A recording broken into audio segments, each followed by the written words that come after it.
નમસ્કાર દોસ્તો, સ્વાગત છે તમારું તલ્લા દલાલના કિચનમાં. હું છું શેફ જાનવી અને આજે આપણે બનાવવાના છે રેસ્ટોરન્ટ સ્ટાઇલ દાલ તડકા.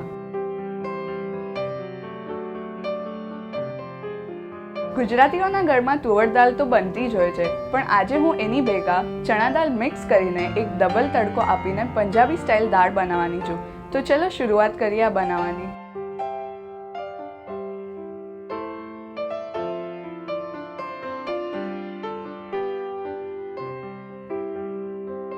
આ છે તુવર દાળ અને આ છે ચના દાળ. મેં આ બે દાળને અડધો કલાક માટે પાણીમાં પલાળીને રાખી હતી. પછી આપણે તેનું બધું પાણી કાઢીને પ્રેશર કુકરમાં નાખી દેશું. હવે આપણે તેમાં 2 મરચાં, લસણ, આદુ, હળદર, સ્વાદ અનુસાર મીઠું નાખશું. 3 કપ પાણી નાખી દઈશું અને ઢાંકણું બંધ કરીને 3 વિસલ માટે કૂક કરી દઈશું. તો આપણી 3 સીટી થઈ ગઈ છે, એટલે આપણી દાળ પણ કૂક થઈ ગઈ હશે. આમાંથી હું જે મરચું છે એ કાઢી નાખીશ અને એક વિસ્કના મદદથી દાળને મેશ કરી લઈશ.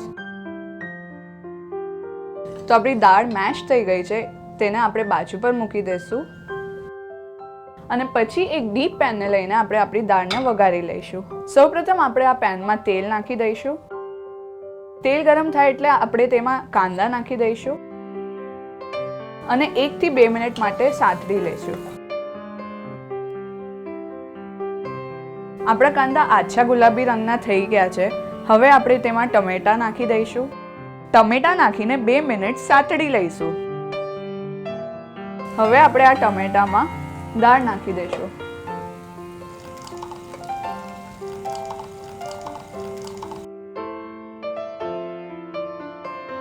હવે આપણે દાળને સારી રીતે મિક્સ કરી 6 થી 8 મિનિટ કૂક કરી લેશું.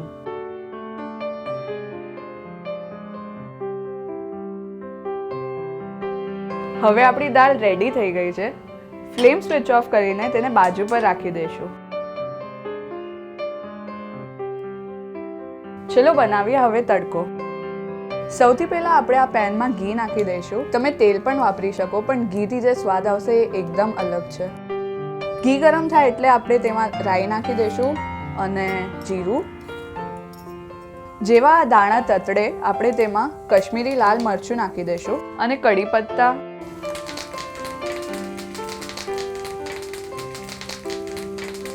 ફાઇનલી આપણે તેમાં આદુ અને લસણ નાખી દેવાનું.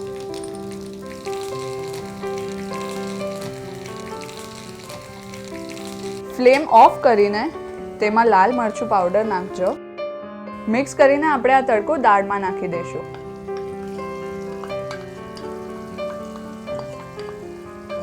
હવે આપણે આ તડકાને મિક્સ કરી દઈશું. તો તૈયાર છે આપણી દાલ તડકા. તો આપણી દાલ તડકા ઉપર આપણે ફાઇનલી થોડી કોથમીર ભભરાવી દઈશું અને રેડી છે. તો બનાવજો, ખાજો અને અમને તમારા ફીડબેક્સ કમેન્ટ સેક્શનમાં જણાવજો. Till then, good buy from Janvi. For more recipes, log on to talladalal.com. To get new recipe updates daily, follow us on Instagram, Pinterest and Facebook. Also press the bell icon on YouTube to never miss an update from Talla Dalal's Kitchen.